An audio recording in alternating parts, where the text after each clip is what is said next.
One more reminder, if you walked in just now, to make sure you scan that and fill in a sign-in so we have a record of attendance. But other than that, we're about to get going. Okay. Hi everyone. Welcome to DAV Lecture 3. Today we're going to be talking a little bit about more sequential logic stuff. I'm able to help you have your lunch. Okay, so first we have some logistics and announcements. First of all, a lot of you guys are communicating and asking for help. That's fantastic. One small thing is we would prefer if you asked in your appropriate team channels in the server rather than DMing just one of us or making a group chat. Reason for that is sometimes one of us is free and the other person isn't, so just add both of us in the channel and whoever's free first will respond. Also, if you debug in your team channel, everyone in your team can see the error and basically learn from it. And then also, if one of us switches off and like another person starts helping, you don't have to resend all your screenshots. They're all in your team channel. So that's the first thing. The second thing is getting a lot of like fix a syntax error, and then people are like, wow, I spent so long trying to fix that. And I do have sympathy for you, but you can ask earlier, and then I will find that same syntax error earlier. Yeah, and then lab 2 is due today. Hopefully you're probably done or very close to done. It's due 11:59. So these are hard deadlines for the deposit. If you remember from the syllabus, you earn back your deposit by completing your labs on time. There's exceptions made if you ask for an extension before the deadline, so make sure you reach out if you need any sort of accommodation. And then the last one is a club-wide announcement. How many of you are familiar with General Board at IEEE GB? Okay, so unfortunately low number. So GB is IEEE's like annual mentorship program. Basically there's groups of 2 officers and then 5 to 7 other members, and it's your chance to get to know officers better. If you're interested in board, you get to learn a little bit more about the inner dynamics of IEEE board. This year we have 3 categories of GBs. There's academic GBs if you need help with classes, class planning, study sessions, that sort of stuff. There's career, internship research GBs if you are looking for more professional advice. And then there's also IEEE, I think the third category? Yeah, officer, yeah. So if you're specifically looking for more insights into being an officer and how event planning works, that's another category of GBs. So there's GB kickoff. I don't know if it was kickoff. It was some GB event earlier this week where if you came, you got to see all the different GBs present. And then there's slides from that event, which are linked on the next slide. There's going to be slides there. And you can basically look at all the different GBs there are, and you can apply it to a GB if that's something that's interesting to you. That application is due next week. It's a year-long program, but it's pretty chill. It's like a few times a quarter, be in your GB. It's very flexible, depending on what the vibe is. Like you guys can be a type of GB that cooks together, goes out to do stuff, like maybe you guys like sports, etc. And then regardless of which GB you join, it's a great place to meet people and officers. I'm leading a GB this year. Tim and I led one last year. I'm leading an internship career one with Taylor Kawadi, but maybe it's an incentive to join or maybe not, I don't know. But check it out anyways. There's a bunch of officers, they're really cool people. You don't have to join the GB of the officer that you're interested in being that job later. Like just join whatever GB you think is a good fit. That's all. Applications are due November 14th. And then this is all in the IEEE announcements as well. There's a link. Yeah. Okay, everyone get that? Anyone else in the waiting room? Okay, cool. All right, so today we're gonna be talking about a lot of things. We got a little bit of a thick lecture for you guys today. We're gonna be talking all about sequential logic, registers. What are registers? I know, it's been like the most confusing thing over the past couple of lectures, so hopefully we actually understand what registers are today. As well as we're gonna talk about flip-flops, not the things you wear on your feet. We're going to talk about clocks and state machines as well. All right, let's get started. So first up, sequential logic. So remember how we were talking about this thing called always at star or like always comb or whatever? And basically what this was allowing us to do was that we could use reg in place of a wire for combinational logic. And we knew that wires are used for assigns or for connecting modules together, where regs kind of go inside of an always block or like an initial begin or something and such, or like for loops. And these always blocks let us use more operations that allow us to easier more easily define like more complex operations in combinational logic. Now, we told you guys to use always com so that it would throw an error if you didn't have combinational logic. But there was also another form that we told you guys to use, and that was always at star. So the big question is, okay, what is the star and always at star? Why do we have this like parentheses and all this other junk if we just didn't want the always? But the gist of it is, inside of the parentheses is what we call the sensitivity list for the block. So now I'm going to go ahead and explain that. So what is a sensitivity list? Basically, it describes what the always block should trigger on. So when we say like always at wire A and wire B, that means that any time that the values of wire A and wire B change, that always at this like function that we have is going to run. Or we have like an always at pos edge wire A. This will tell us, okay, when wire A goes from 0 to 1, then we're going to trigger our combinational logic to run. Whereas neg edge is the other one. It's pretty much the same usage here, but neg edge is when you go from 1 to 0 instead. This will be really, really useful. We'll explain that in a second. And then always at star here, like the way that we used it, basically says that anytime anything changes, any source changes inside of our always at star function, then we're going to run our thing. So basically what this is useful for is like defining when we want certain things to happen combinationally or sequentially. Okay, yeah. How's always at wire A, wire B different from always at star? So say I had like wire C inside this always at.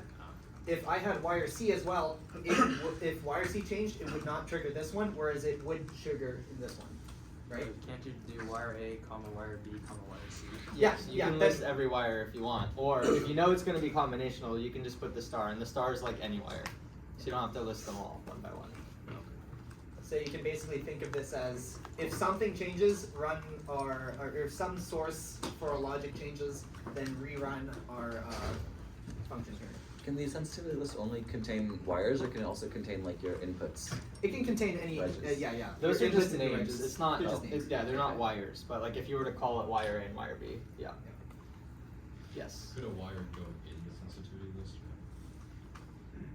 What do you mean? Well, like Prem said, those are just names, right? Yeah. So then, in terms of like what type of value, other than is it just a value, like an arbitrary value? Like Yeah, so it's any signal. It could be a wire, it could be a reg. So Okay. let's say you instantiate, I shouldn't use instantiate. So say it's a module and it has an input, and that input's called like in A.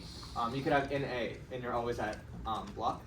Or if you make a reg within the module and you call it like reg A, that could also be in the sensitivity list. That's fine too. Yeah. So in terms of the sensitivity list, you can put both wires and regs, but in the actual code for the always block, you can only use reg. Correct. You can only assign regs in the always at block. But the sensitivity list is for signals. It's not for the type of variable. So any signal is fair game. Okay, going on. So with that in mind, we can think about like these two different blocks and wonder about whether or not they're combinational. So why or why not? Let's start with the left one. Yeah, we'll start with the left one here. Does anyone have any idea if these are combinational? Any you know, perhaps a Volunteer from the audience. no?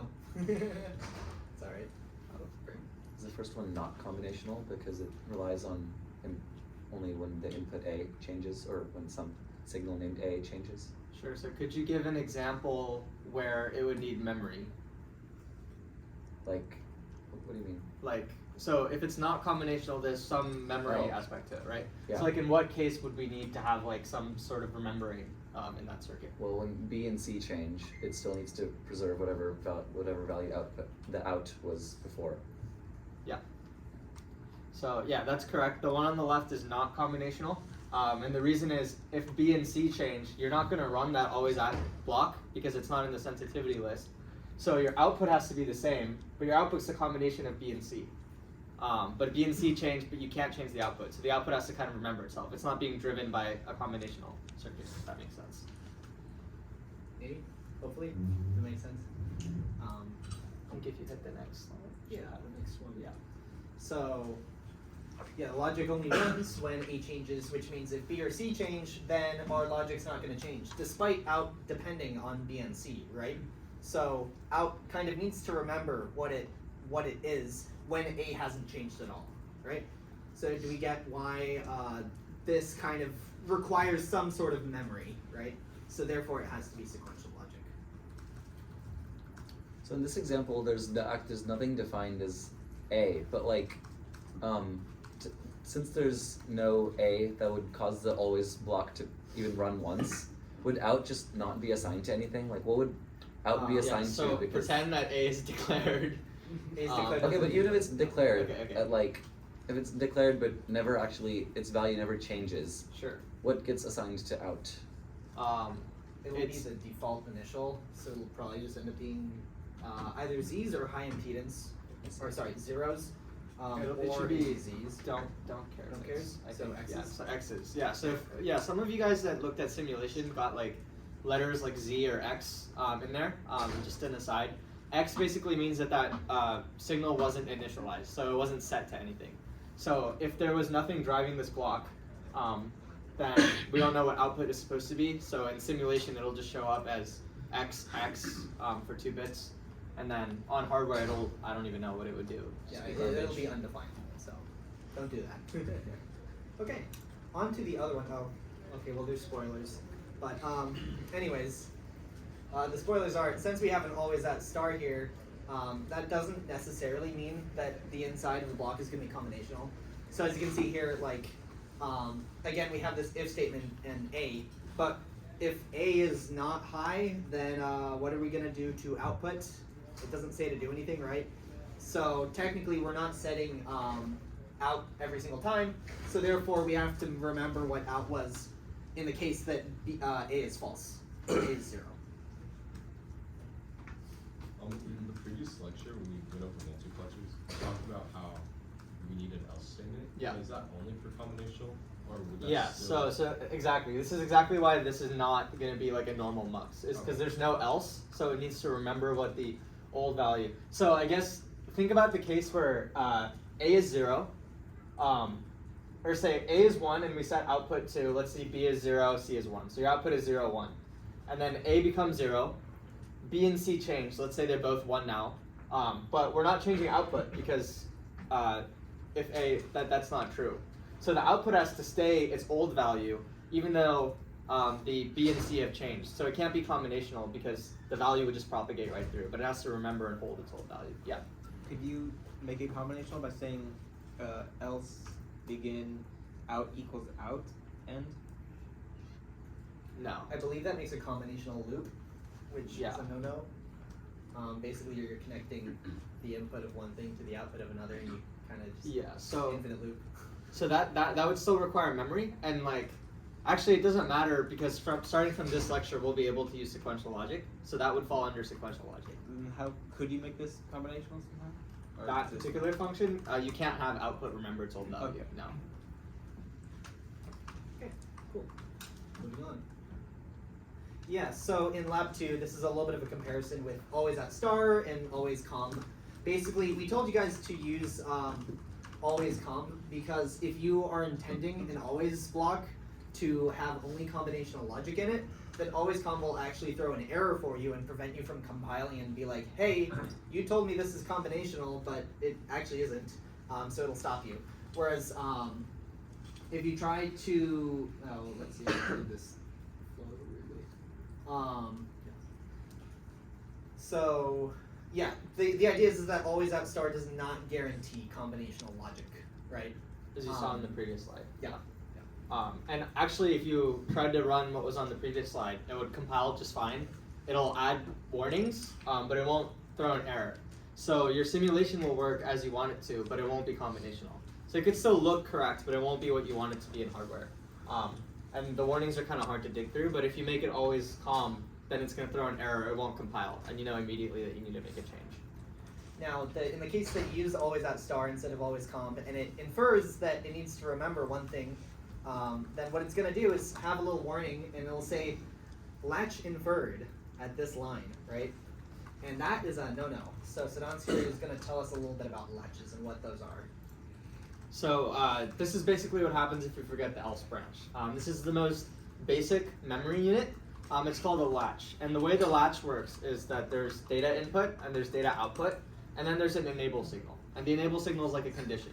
So if A, for example, the A would be the enable signal. And basically when the enable signal is high, whatever goes into the input is copied over to the output. So if my data in is 0 and my enable is high, my data out would also be 0. If the data in changes to 1 and the enable is still high, the output's also going to change to 1. So it'll map them if the enable is high. If your enable is low, as in it switches to 0, it's just going to hold the old value. It won't change regardless of what the input is. Does that sort of make sense and how that that compares to the if else without the else? Yeah, so it's like if we can do the assignment, and then else we hold the old value. That's called a latch. So another important term for interviews, I guess, if that's something you're interested in. Sometimes you'll be asked how a latch is triggered and how the complement, which is flip-flop on the next slide, are triggered. The key word is level trigger. So that means that the trigger, the enable, you're going to be reading the level of it, whether it's 0 or 1. That's the condition. And this is actually called the gated D latch. You don't really need to know that. I know some M16 classes talk about a few different types of latches. For the purposes of digital logic design, we only care about digital latches, so that's what we have here. This is a truth table. Basically, if the enable is 0, you're just latching the output to whatever it used to be. It doesn't change. And then if the enable is 1, the output is going to be the same as the input. And then that's the negated output, just the opposite of the input. Any questions on latches? Okay, so next we have Some reasons why latches latches are bad. Yeah. So inferred latch, as Tim mentioned, is a warning that you'll get if you have latches because you didn't assign an else branch or something like that. And the problem with the latch, and this will be more clear when we talk about the alternative, is that you can have a data change and then the output changes and it's not clocked. And actually it's hardware, so it's prone to glitches. So sometimes you'll have like a random bit just flips, or like an input switch is like kind of rusty and doesn't do what you want it to.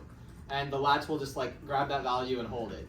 And it, and that happens, and that's sometimes a correctness issue. Another issue with that is that the timing of how latches works is unpredictable. We'll get into what setup and hold times are in a bit.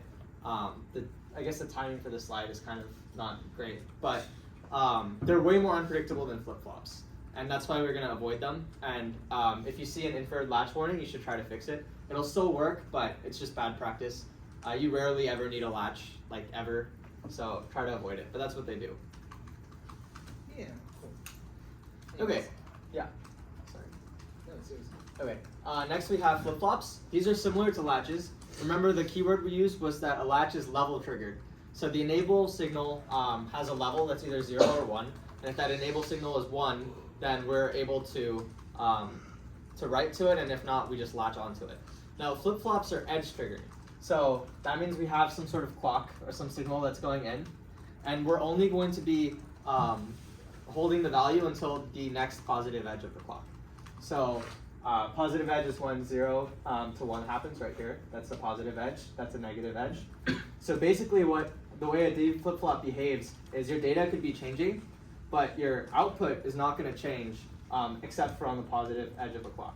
So you notice we have data 0 here in the positive edge of a clock. So our output is 0.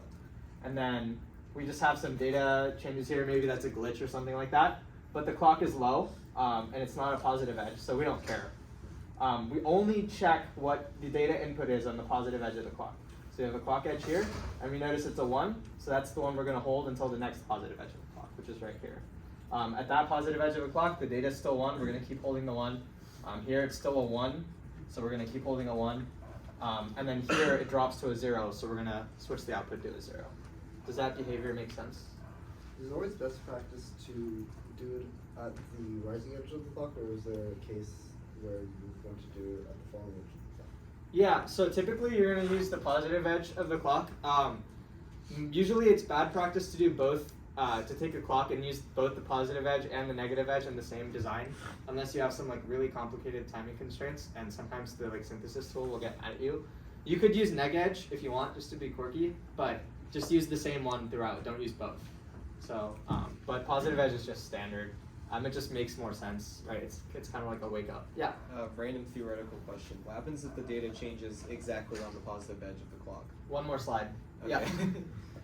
Oh, not a question. Okay. Yeah. How is that diagram different from the one before? The circuit diagram? Yeah. That's a In great question. fact, Same thing, I but- believe it pretty much isn't. The only thing is here is that instead of an enable, your enable is now a clock, right?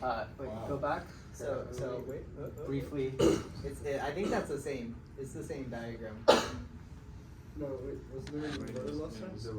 Was there? There was an inverter, yeah. No, there was. Yeah, there was. I think Yeah, it's well, that's a great question. You're never going to be asked to draw it. That's just if you're curious. They are different. I don't know why exactly. Although, let's see. I think in my M51A class, they talked about how the flip flop is like the edge triggered. To make it edge triggered, you have like multiple flip flops like chained together or something like Well, that. actually, And you have the clock that goes into one, and then it's inverted, and then it goes into the other. Wasn't that from the fall? yeah, so Oh yeah, this and for right the here rising is edges- a flip flop. So hold on. Yeah, so that sounds right. Actually, that's a level triggered flip flop. That Correct. diagram. Yes. Wait, it shouldn't be. Should definitely be edge triggered. But okay. Anyway, D flip flops are edge triggered. That's going to be a key difference between the two when you're asked to explain them. If someone asks you what's the difference between a flip flop and a latch, you say a latch is level triggered, a flip flop is edge triggered, and that has to do with the enable signal. It's either you do the function on enable is 1 and then you don't do it otherwise, or you only look at the data when we have a pause edge, just for that, like basically that instance in time. Yeah, so I guess this diagram is wrong, but for the purposes of DAV, you don't need to 100% know the details. We'll probably update this slide later with a more accurate diagram, but that's that. Okay. Any questions about flip-flops or latches? Just to clarify, I'm understanding correctly, so the difference between level trigger and edge trigger is that if it's level trigger, it gets affected by the positive edge of the enable signal, right? So basically, if it's level triggered, then the flip-flop will be the latch will be whatever the input is, Yeah. as long as enable is high. Okay. So if enable is high, then it's going to be whatever the input is. Whereas the edge triggered only captures the value when there's the 0 to 1 edge, right? Yeah. So say like in this example, like anytime, even if clock is 1, if the input changes, it's not going to matter. The only time it matters is when the clock edge goes up, right? Yeah. So it's edge triggered versus level triggered. Does that make more sense? Right. So for the level trigger, like if the input is low, enable is low, then it doesn't change. Yeah, at all. yeah, nothing changes at all Okay, as long as level that makes is low. sense. Yeah, so I guess the trigger has to do with when you're going to be reading the new data in. Yeah. So level trigger means you're reading the level of the enable signal. So it has 2 levels. It's either 0 or 1. Yeah. So if we're level triggered, that means that if the enable is 1 at that level, for that entire time that it's at 1, whatever the input changes, we're always looking at it and we're reading it and we'll grab it. And then if the level is 0, we don't. Edge triggered means we only look at the input on that positive edge, just for that instance in time, and that's it. Until the next positive edge, we don't update the output. Okay, yeah, that makes sense. Okay, cool. Okay. Next slide. Okay, so so one more thing. Reg is very confusing.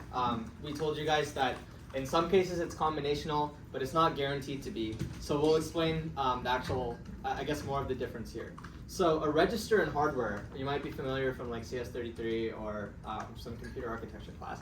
A register is actually synonymous with an array of D flip-flops. So what an array of D flip-flops would be is you have a flip-flop that's 1 bit. What if I want a flip-flop that's multiple bits? You just put a bunch of them next to each other and they all have the same trigger, and that's going to be called a register. A register is just a multiple dimension flip-flop. So if you want to store a 2, 3, 8, 16-bit value in a flip-flop, it's going to be a register. the reg keyword can either be a register, or it could be a wire, or it could be a latch. And that depends on how you use it in code. And the compiler has like specific ways to synthesize it. For example, if you're using always comb and it compiles, you know that it's going to be a wire. If you have always at star and you have a combinational function, so if you have an if else but everything's properly assigned in every branch, it'll still be a wire. If you have an if else but you forget the else and it has to remember it, then it's going to be a latch. And then lastly, if we have a pause edge clock here, then it's edge triggered by the positive edge of the clock, it's going to be a register. So this is like Verilog for a register. And you don't have to like instantiate a register module. It's smart enough to just assume things are registers if they're coded like this. AKA there's a pause edge block and there's some condition. That'll be a register. Yeah. What is the syntax you're using for the data out and then then getting received by data in? Yeah. What would, So the difference as you between, asked. what would be the difference between that and then like assign data out equals data in? Well, so first of all, the assign keyword wouldn't work in the always at block, right? Oh. Because they're reg.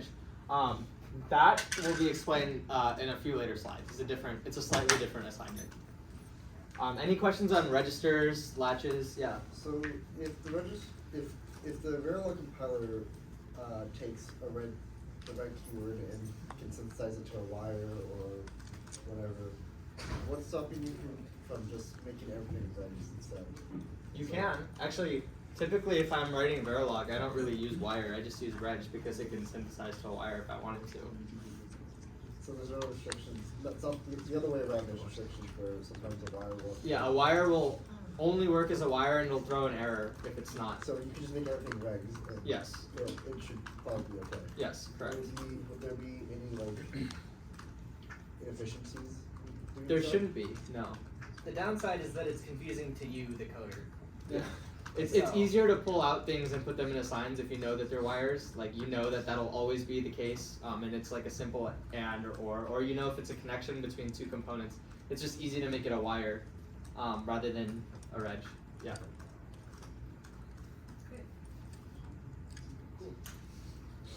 On to clocks.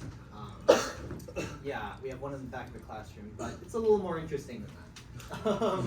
So, I hope you guys know what a clock is. But to boil it down, a clock is really just, in digital logic, it's just a periodic signal. So there's two different things that really define what a clock is, one of them being the period of the clock and the other being the duty cycle. You might have heard these words before, but I'm going to explain them again. Basically, the period is just the frequency, or the inverse of the frequency, which gives you about how fast it's running at. And then the duty cycle is the percent of the period that our signal is high. So a typical clock where you see like equal amounts on and off, or 1 and 0, that would be a 50% duty cycle. But that can be adjusted to do different things if you wanted. But yeah, it's just the definition of a clock. Super simple. And okay, so while we're talking about clocks, we'll talk a little bit about what's actually on the hardware. So as we talked about last lecture, our FPGA has two 50 megahertz clocks on the board, pretty quick. But those are basically just clock inputs. It also has a 10 megahertz clock. I'm pretty sure that one's for the programmer. So what does it say? Oh no, it's for the ADCs, an additional input if you so desire. And basically what we do is that when we want to use a clock in our code, we're going to take in one of these clocks and adjust it to do what we want it to. Now, the one thing you might be wondering is, okay, we get 50% duty cycle and a 50 megahertz clock, right? But what if I want a clock that's a little lower than that? Say I don't want to count at 50 megahertz. That's probably a little too fast for me to see. So we're going to bring that down a bit. Well, we're going to need something called a clock divider. Never mind, we're going to talk about combinational and sequential first. Should I talk? Yeah, go ahead. Okay. The clock divider is like the next slide, I promise. You can see how well rehearsed we are. But anyways, yeah, so this is just a TLDR summary slide.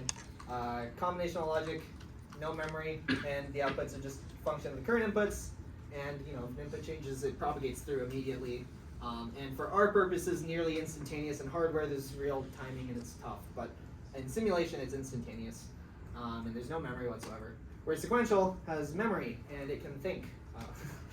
But basically, we have registers, stores memory, and it usually uses a clock input to, control it more precisely. You had a question? Or no? What's the analogy with the two keys? Yeah, sure. So that's a combination. Well, actually, technically, it's Yeah. just called a combinational lock, but it's not really. That's a combinational lock. There's a correct combination of 4 characters that'll unlock it, and that's a combinational function. And once you select those 4, it should unlock. This is actually a sequential lock because if you remember these from like lockers in high school or whatever, you put in like a value and then you like turn it backwards and then you turn it to the second value and then you like go around like 360 degrees and then a third value. The order matters here. So there's a memory element. You can't just put the same things in the same order. So so that's the analogy here. All right, hopefully back to clock dividers. No, we'll do that later. Okay, sorry guys. Yeah, we tried to save most of the Verilog and put it all together in one block. Okay, so someone asked a question about what happens if you try to write to a flip-flop as the data is changing. Yeah, so remember for flip-flops we only read, it's edge triggered, so we only look at the data right as the clock edge goes high. And if we try to write to the flip-flop while the data value is changing, we have a problem. There's a state called metastability, which basically means you don't know what the data you're reading in and writing out is. You don't know if it'll actually hold a 0 or a 1. And so there's no way around this, actually. And the way to have correct behavior is to design around it. So we have these things called setup and hold times, which are times before and after a clock edge, where where in between that you shouldn't change the data. You should hold it stable so that when we read it, it's not changing at the same time. And this is mostly conceptual. You'll be asked about it if you're interested in the digital logic field, but Quartus will take care of setup and hold times for you. There's a timing analysis tool, and it'll make sure that all that is working correctly on your FPGA. But if you try to design an ASIC or use tools that give you more freedom, that's something you need to be aware of. Yeah. I'm not sure if I'm remembering this correctly, but isn't there like a flip-flop where if you hit both of them at the same time, it would change, or you would do the opposite of what it's holding right now? So if it's holding a 0, if you put them both, it would hold a 1. What do you mean by both? Like if it was... I think you're talking about JK flip-flop?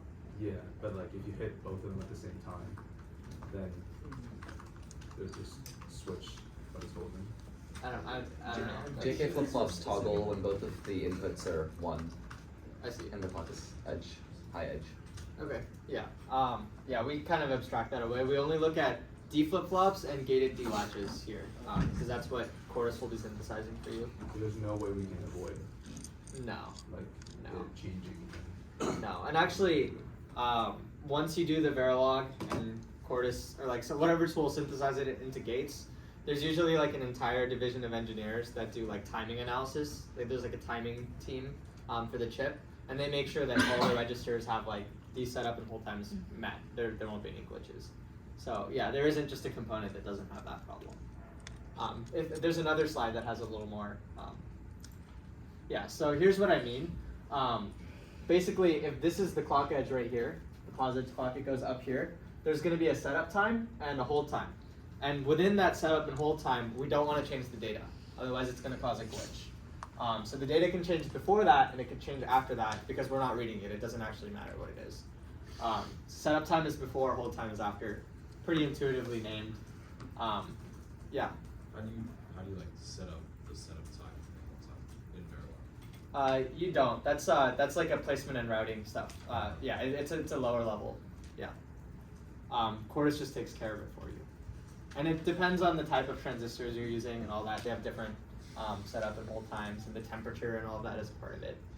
So this is mostly something that we're going to be abstracting away for now. The thing is that you'll want to know about this because we're not going to hit up like a timing problem most of the time here in what we're doing in our project. However, if you go out there and you start having weird problems with whatever large project that you're doing later on the line, you might want to think about the setup and hold times. And sometimes Quartus will even tell you if you have the timing analyzer enabled and have it set up correctly, then it would tell you like, hey, your registers are not fast enough to have this sort of clock speed, or like your combinational logic. You've got too much stuff in order for it to like finish at the clock speed that you're trying to do.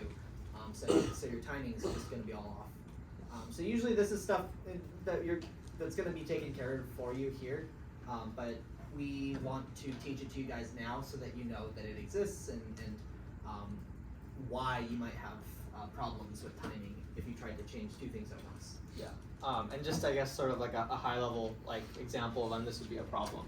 So if you have two registers and you have a bunch of logic in between them and they're clocked, and if the logic it's a bunch of different gates, there's a certain amount of time it takes for the data to get from one side to the other. And if that time just happens to be the same time that the clock edge comes in, you're going to have a setup hold violation. So that's sort of the math. The math is the logic between the registers takes a certain amount of time. From one clock edge to another, how much time is there? Would I violate that setup and hold time? And we don't have to worry about that again. Chorus will yell at you if it's a problem. And it's only really going to be a problem if you're trying to run something at 50 megahertz that's really, really hard to run. But we don't really run anything that fast. Yeah.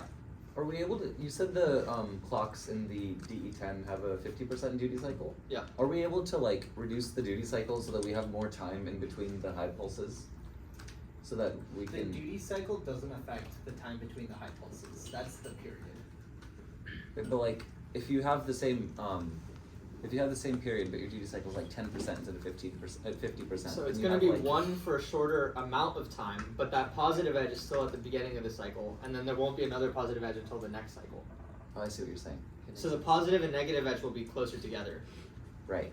but the negative to that next positive will be longer to compensate. Right. Okay. Makes sense. Thank you. Yes. So is this issue really only present if we run the clock at really high frequencies? Yeah, or if you had like a really, really complicated design, and it just like even at a slower clock, it was the delay was too long. But the question, the meta stability setup hold times, like what they are just conceptually, probably the most common digital logic interview question. So that's why we just have a couple slides just so you know what it is. Okay, moving on. Now we get to talk a little bit more about syntax, and hopefully, fingers crossed, the next slide is about clock dividers. Yay! Okay. All right. Anyways, so we're given our 50 megahertz clock input. Back to my story. But I don't want to have a 50 megahertz clock because a second is only 60 hertz, right? So I want it to be a lot shorter. But instead of that, let's actually think about what if we just want a clock that's a fourth the frequency and maybe a 25% duty cycle. So we're just going to go through an example here. Yeah, we're going to initialize a counter here, super simple, or we're going to call a module counter. And one of the things is I just want to ask you guys, how would we keep track of the number of clock counts? Any ideas? Or like, say we want to divide by 4.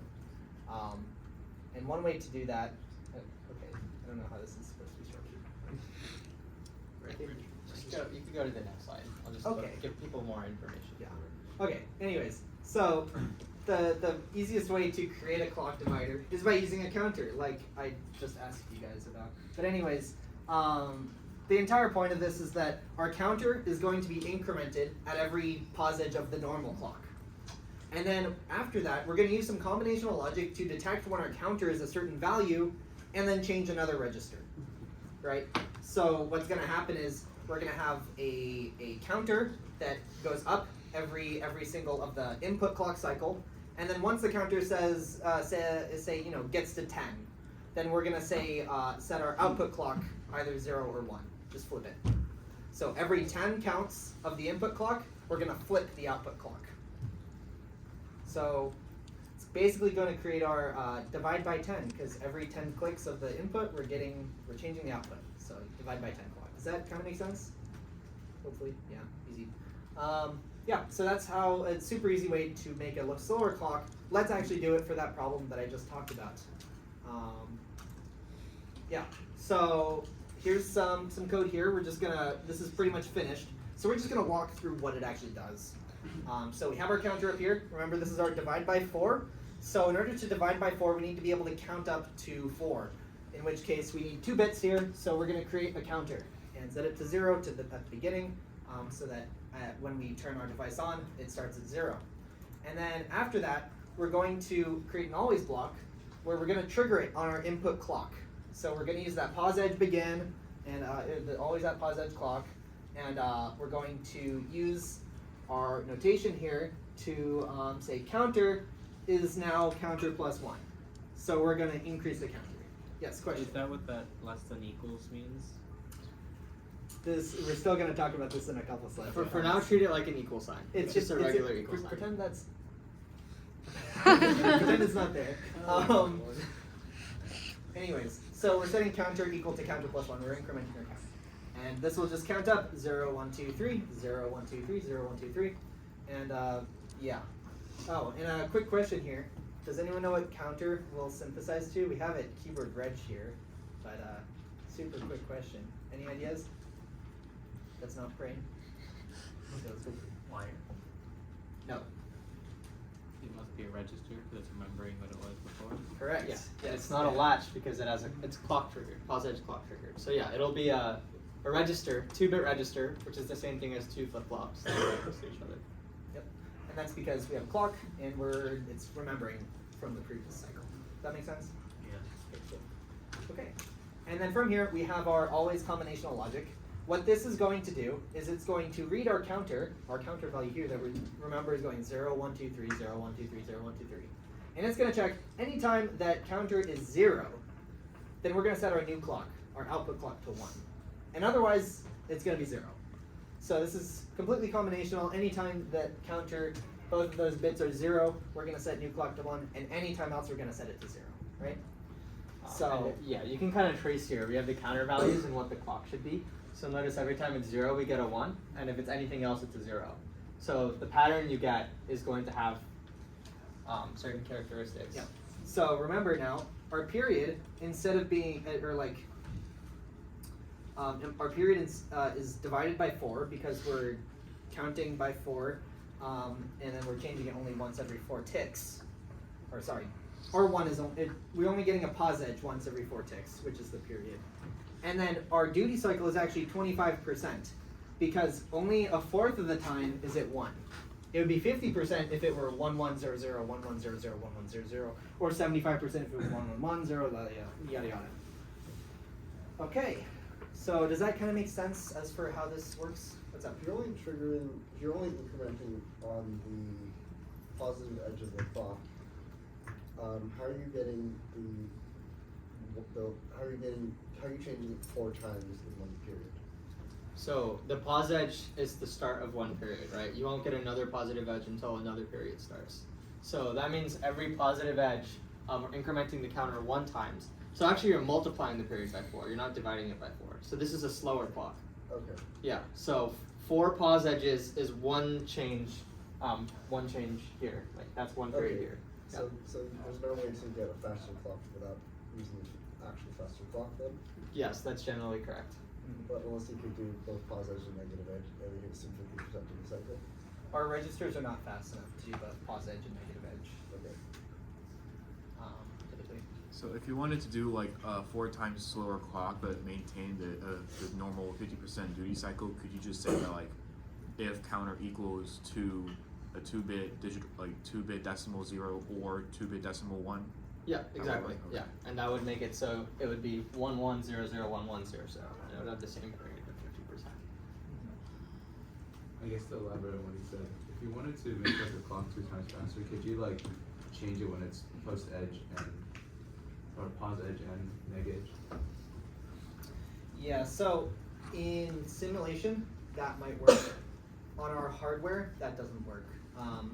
Last year we had a bunch of people that tried using always at just clock, which would be both pause edge and neg edge because it would trigger every time it changes. I'm fairly certain it's a setup. Yeah, hold it's time a violation. setup and hold time Yeah. violation for our registers. The clock, if you try and change it every single pause edge and neg edge, then it's too fast. Oh, so it goes back to like Well, like think about the counter. If you have to trigger it at pause edge and neg edge, and it's a 50 megahertz clock, that means at 100 megahertz you're going to be having some sort of trigger on the register, which is what 100 million times a second. Yeah. Yeah. So Yeah, it doesn't work. At least on those registers. Maybe there are registers that have like much better. Yeah, probably are. Yeah. But typically, I would just keep it at pause edge clock and assume that that's the fastest that you can go is your input clock. Yeah. Random thought, but would there be any reason to try to make a new clock 1010? Like, would there be any reason, or is it like basically the same thing? Now, yeah. So remember, this is triggering on pause edge clock. I wish I could draw here. This is unfortunate. But if you think about it this way, every time, let's see, if our counter is gonna, or if we make this 101010, it's actually going to be a divide by 2, right? Because, wait, is that Yeah, correct? that's correct. Yeah. So you can think of when you go from 0 to 1 as a pause edge. If you have 1 0 1 0 1 0, your pause edge is every 2 pause edges of the original clock. So you're dividing it by 2, and the duty cycle is still 50/50. Yes. So later on in your code, you're gonna have to put an always at pause edge of new clock, right? Yeah, so what you would do is you would instantiate this clock divider, and you would feed in the 50 megahertz clock, and then the output would be 12.5 megahertz, and it would have a weird duty cycle. That'll just be a signal. And you can take that new clock signal, and you can treat it as the clock for something else. So you can put always at. You want the pause edge of that. Right? Yeah, You of the want new pause clock. edge. Yeah, correct. Also, like, just wondering, like, even if it's like 50% like duty cycle, we can make it 1010 or 1100 1100 or 111000 1110. Yeah, yeah. right? So that's changing the period. Yeah. The duty cycle is just the percentage of the time that it's a 1. I Yeah. see. Do you have a question? Okay. Yeah. Wait, so how'd you make it so that like the original counter only has like 4 possible values? Sure. So it's a 2-bit counter. Yeah. That means we can hold 0 0 0 1 1 0 1 1. So you can hold the values 0 1 2 and 3. And what happens is if you get to 3, you have 1 1, and you try to add 1 more to it, it's just going to loop around back to 0. So the possible values are 0 1 2 3 0 1 2 3, and it'll just keep looping. Yeah. Would there be like any purpose of having like different duty cycles, like 1 1 0 1 0 1 1 0 1 0? Oh. If that's a signal you want to generate. Yeah. There might be quirky reasons why you'd want weird duty cycles, but I don't know any off the top of my head. Yeah. Maybe if you're trying to make music with a buzzer or something. I don't know. Something funny like that. Okay. But so far, does this Verilog syntax kind of make sense? Maybe you could recreate something like it. Yeah. So clock dividers are pretty simple once you get the hang of them. Yeah. So as a TLDR, duty cycle based on the percentage of time it's high, and we already talked. I guess people were talking about how to make a 50% duty cycle here. And then you can also divide your frequency based on the max value of our counter. Yeah, which basically means like since our max value is 4 different values, then that means that we can essentially divide by 4. However, if you use that counter, you could also technically divide by 2 as well. You would just use, say, the lower bit for your clock, right? And then the last thing here is that each value of our counter is 1 period of the input clock when we trigger on the pause edge. Yeah, and then we have a little question. Like, if you wanted to make it a divide by 5 instead of a divide by 4, there's a couple changes you would have to make to the previous code. Does anyone have an intuition or idea how? Yeah. I think set the max value to 5. Okay, so how would you set the max value to 5? Could you go back to the previous code? Yeah, we'll go back. Okay, so say you want to make this a divide by 5. Yeah.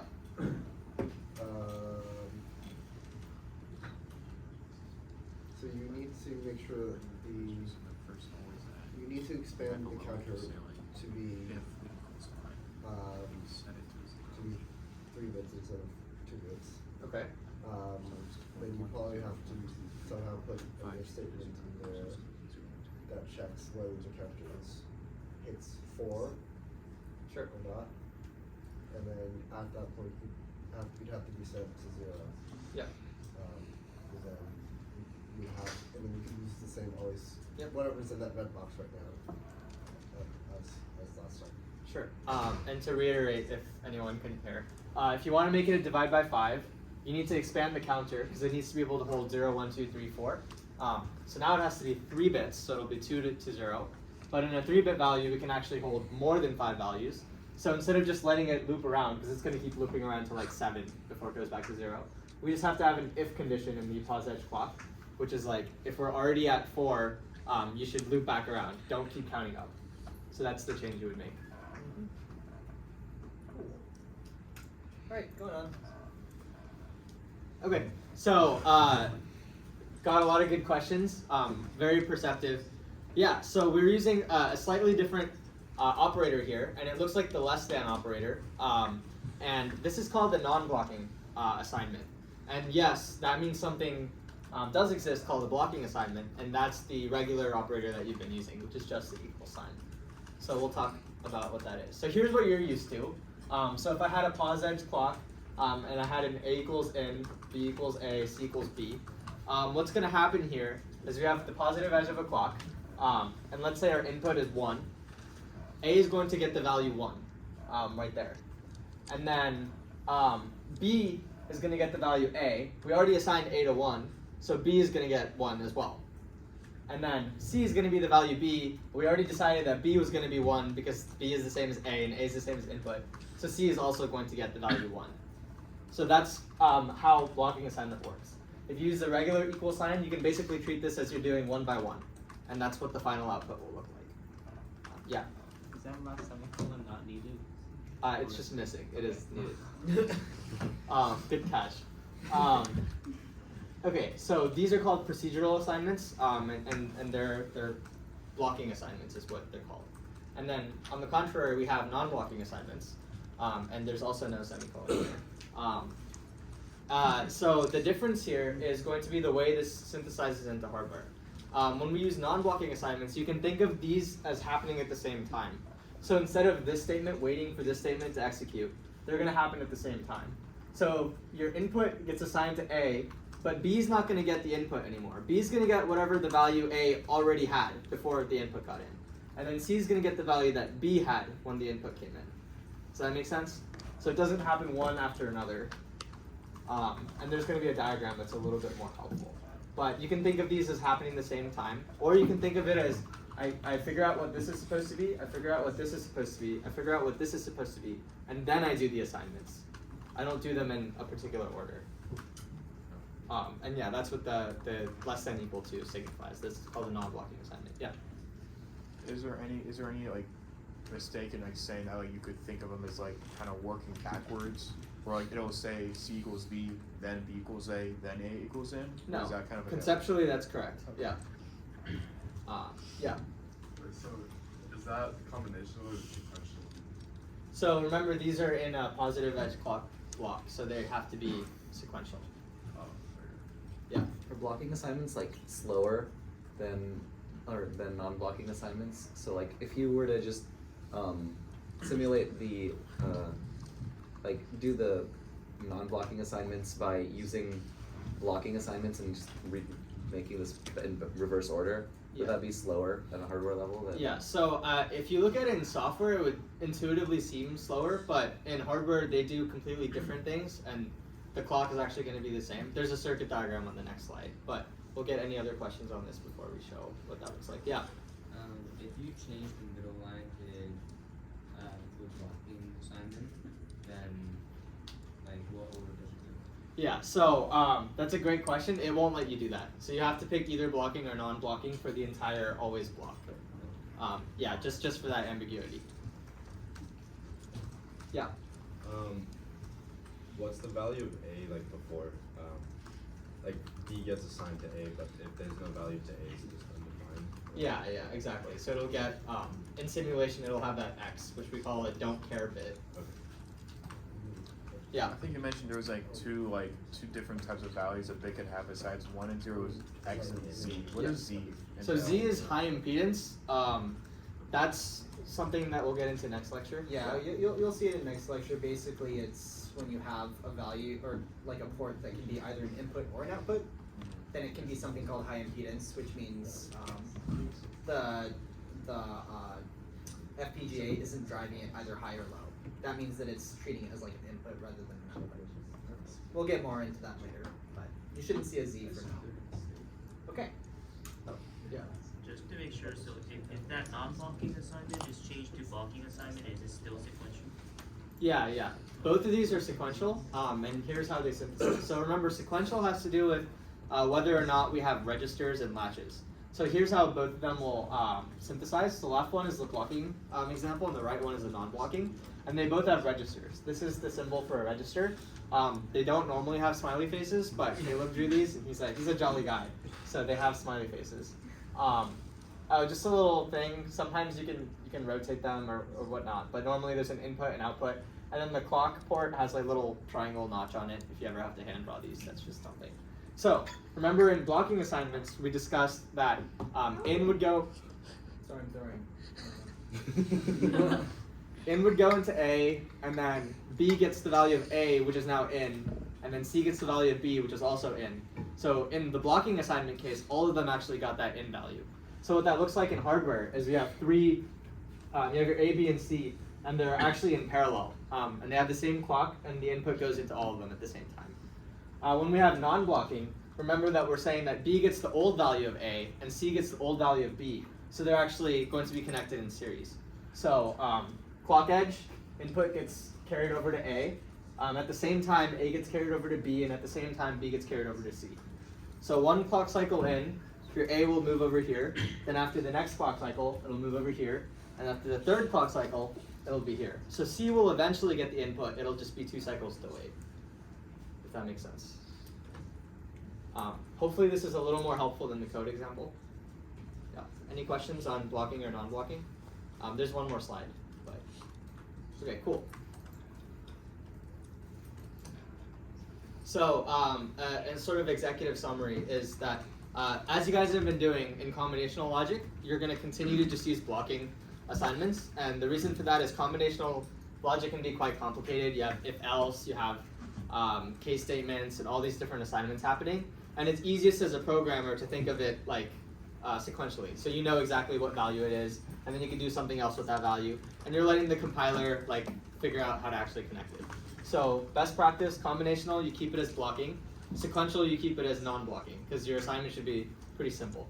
And what we want to do is basically, as a designer in digital logic, you want to separate the combinational and the sequential logic. And you can have them kind of interface. So you have all your registers together, those are all non-blocking, and then your combinational is all blocking. And then, as a question was raised, you shouldn't mix them. It won't. It shouldn't. I think sometimes it lets you, but you really shouldn't try it. Funky things happen. Yeah. So. I think there's code on this slide. About to find out. Yeah. Okay, so here's some example code. At the bottom we have combinational. It's in an always at star begin. And you'll notice that this very talented FPGA programmer is using, they're blocking assignments for combinational, and then in sequential they're using the non-blocking assignments. So that's just the code example of the differences. And then how do you know it's combinational? Well, the if-else is well defined, and it's in an always at star. How do you know this is sequential? It's in a positive edge clock, so it should infer registers, not latches. And that's a tip from Caleb, who is IEEE's resident FPGA expert. Good practice coding is when you have registers or flip-flops, you give them some name, and then the input port, you name it like the name _D. I don't know, just something to think about. Okay, yeah. Wait, so just to confirm, so the non-blocking assignment is where all the assignments happen at the same time? Correct. Okay. Yeah. It's kind of confusing because we say that they're in parallel and they happen at the same time, but as you looked at the last slide, that actually is them in series, the registers in series. Yeah. And then when they execute procedurally, they're actually in parallel.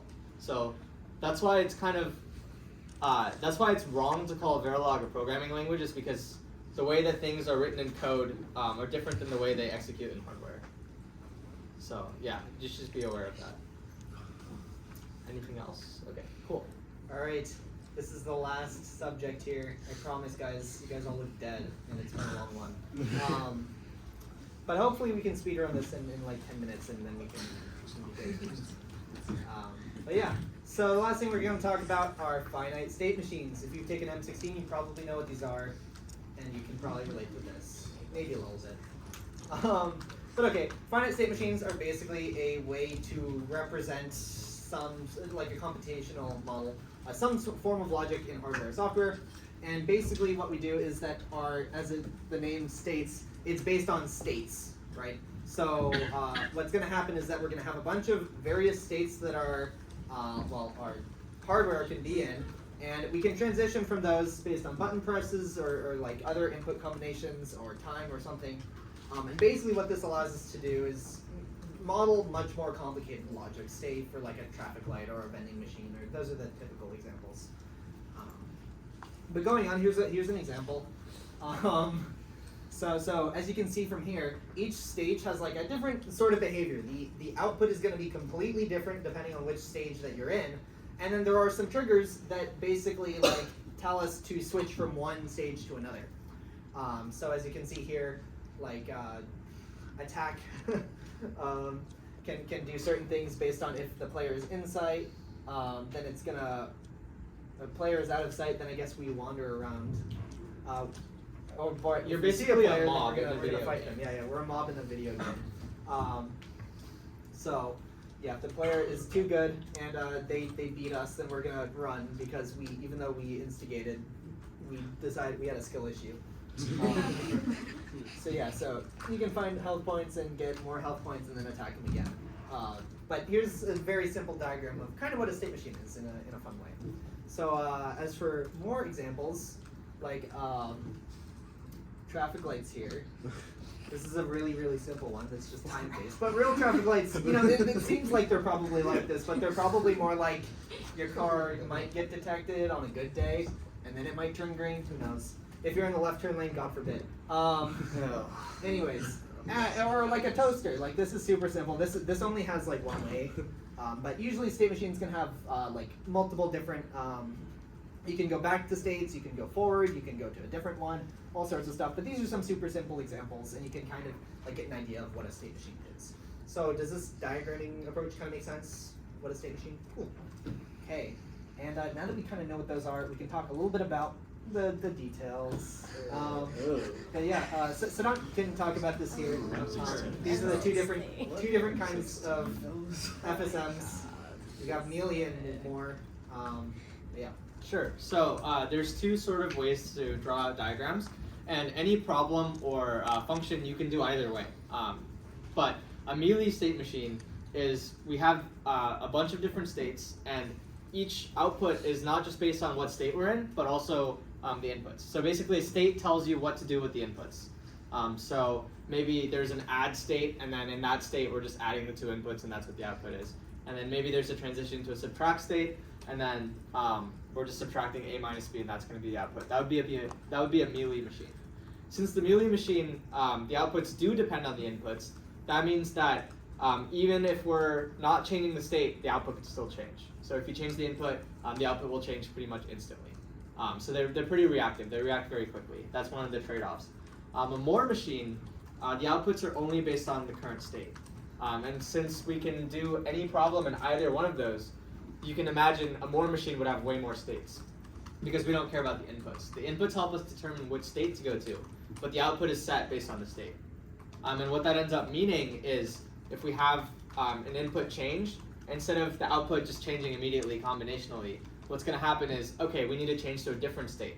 When we get to that different state, then we have a different output. So there's usually like a 1 clock cycle delay because we're clocking our state changes.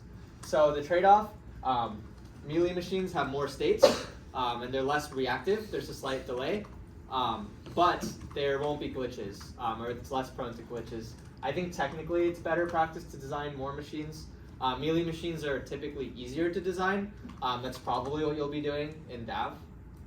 Yes, I had a question. Why is it called mealy machine? It's the name of the, I think, person. Yeah, they're the people that The define people. them. Yeah. It's an unfortunate name, but. Why is there more states versus less states? Just mealy versus more? What's the reason behind that? Yeah, so let's say that we have just a 1-bit output and we have a few different states, and in a mealy machine we could say like there's 2 states. One state is we flip the output, and the other state is we don't flip the output. In the Moore machine, we can't do anything with the inputs in the states. So the states just have to have all the different possible outputs as individual states. So for example, if we could have 4 possible outputs, you could do that in 2 states and just have like an inverter within both of them. But in a Moore machine, we need to have 4 states, 1 for each of the inputs. And then when you change the input, 1 for each of the outputs. When you change the input, you need to go to a completely different state, and then that determines the output. I think I intuitively get it. Yeah. And then we have an example, I think, after this. So this is from, in case you're interested in like computer architecture, just learning on your own, there's a guy named Onar Mutlu. He's a professor at ETH Zurich. He's a really great like YouTube playlist and like slides. But we have an example. Basically, I don't know what the backstory here is necessarily, but you're looking for a sequence detector. So you have these numbers coming in, like the snail is crawling over numbers, and when you crawl in 1, 1, 0, 1, 4 in a row, the snail gets happy. There's a smile, so the smile bit becomes 1. And so here are the 2 different state machine options. So in the circle is typically going to be the like output for Moore machines. So say we start here. We're not smiling yet because we don't have any inputs. If we get a 1, we come to state 1. If we get another 1, we come to state 2. If we get a 0, state 3, and another 1, state 4. So we've detected their sequence of 4, and we can smile. So this is going to be the output 1. If we make it all the way out here, but then we have like let's say we make it out here, and we're expecting a 1, but we get a 0, then we go all the way back to the start, because if we broke the sequence. So that's sort of the way to model this. And it's a Moore machine because each of the states has just 1 output.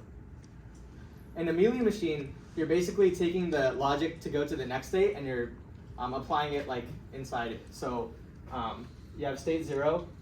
If you get a 1, you move over here and the output's going to be a 0 because we're not smiling yet. If we get another 1, we move over here and the output is still a 0. So on the other side of the slash is the output. We get another 0, we still have 0. And then if we get a 1, we're going back here, but we have an output 1 because we've completed the sequence. We've had the 1, 1, 0, 1. So there's 2 different ways to chart them. Remember this one has less states, and also the outputs depend on what the next input is. So that's why the outputs are part of the arrows instead of just in the bubble. Kind of complicated, not super duper important, but it's important to know the differences. But does that make sense, the difference between Mealy and Moore, like how we're drawing these? Cool. So there should be a code. Yes, perfect. So remember that I mentioned earlier, in good practice for Verilog, we want to separate the combinational and sequential logic. And that's where state machines really come in. The states basically determine what kind of combinational operation we want to apply. And then the state transitions are going to be sequential. So we're just going to pull those out and separate them. And then you should name your states something intuitive. So you could have like a done state, or like a, if it's a traffic light, your green light state. So we can use that parameter keyword. It's kind of like a define almost. Yeah. Can you have multiple bits for your parameter? Yeah. So if you have like 2 states, you only need 1 bit, then it would just be that.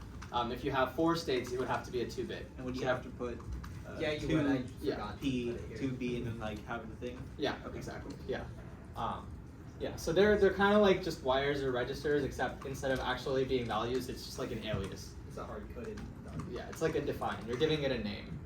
And then every time you use the word done in your code, it's the same thing as whatever you called it. Okay. And then, yeah, we got, okay, so here's a code example for the FSM that we just did. And you can help decide if it's Mealy or Moore, but I'll do a brief walkthrough. So we have 4 states. This is from one of the 2 diagrams. And since it's 4 states, we have to have 2-bit parameters. It's a good question. Then we have all the combinational logic here and all the sequential logic here. So the sequential logic just says, every time we have the positive edge of a clock, we're ready to, we get to a new spot. We're just going to go to the next state. And then in the combinational logic, we actually decide what that next state is. So all the like complicated heavy lifting logic is combinational. And the nice way to do it is a case statement. So case S0, that's going to be, it's just a parameter.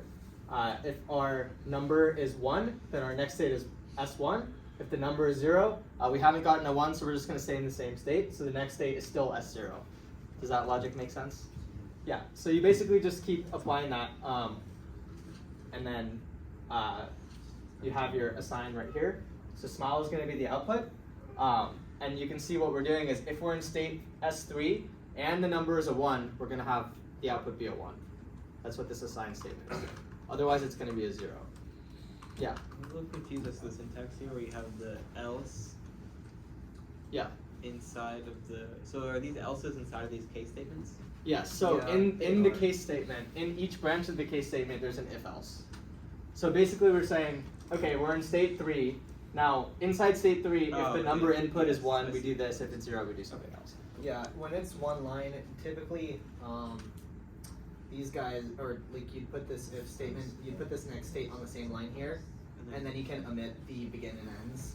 Yeah. Frankly, they probably wrote it so that it would fit on a slide like this, but if you were doing this, I would probably say you want to see those begin and ends just to make it more clear. But yeah, so question, is this Muley or Moore? If you don't remember the names, does it need the input or not? Yeah. Okay.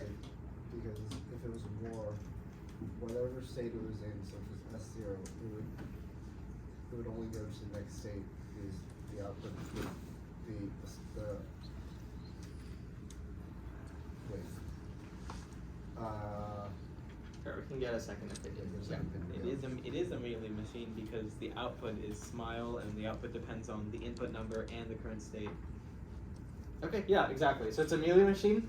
We only have 3 states. If it was a Moore machine, we would need more states.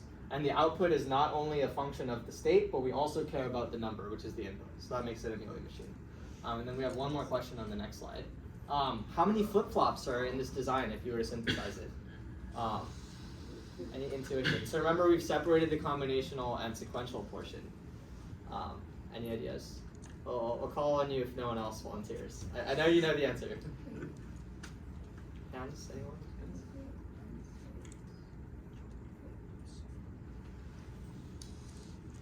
Brave volunteer. There's only so many possible numbers. It's an infinite number of numbers. You. 4. Okay, good guess. Yeah. That's 2. Yeah. So remember that the only thing here that synthesizes to a flip-flop is going to be in the always at positive click clock. So what's actually a register here? It's just state. That's the only thing we're setting. So state is the only thing that's a flip-flop. How many bits is state? It's 2 bits. So it's going to be 2 flip-flops. So this entire design is only 2 flip-flops and then probably a bunch of like muxes or ands and all that other stuff. But sequential logic-wise, only 2 flip-flops. I'm guessing you said 4 because we have 2 registers, state and next state. But remember, next state here, or sorry, we have 2 regs. That wording. Next state here is only defined here in the combinational logic, right? So next state is always going to have a value, and it's going to be the output of combinational logic. So because it doesn't need to like remember what it is from one thing to another, that next state is actually just going to end up being a wire. Wait, so in that earlier example where you were like had a doctor letter and you were like writing it by like 4, so was that including 4 flip-flops? That was 2 flip-flops. And the reason for that is we're counting up to 4 values, but that's a 2-bit counter. Oh, it's a 2-bit yeah, counter, so yeah, it's exactly. So basically you look at the sequential portion and whatever things are assigned, in this case it's just counter, and then in our FSM it's just state, and you just look at how many bits there are, and that's how many flip-flops there are. And basically you just need flip-flops to hold the possible amount of states. So if I had 8 different states, I would need 3 flip-flops, because I need a 3-bit state to differentiate between all of them. I think that should be all. Wait, was there thought? We're done. Okay. Thank you guys for making it to the end. The one last thing before we go is Lab 3. You thought you were done with Lab 2? Now it's Lab 3 time. Anyways, but don't worry, Lab 3 isn't done, or sorry, is not released yet, because we definitely have it done. It will be released soon enough. But good news, due date's a while from now.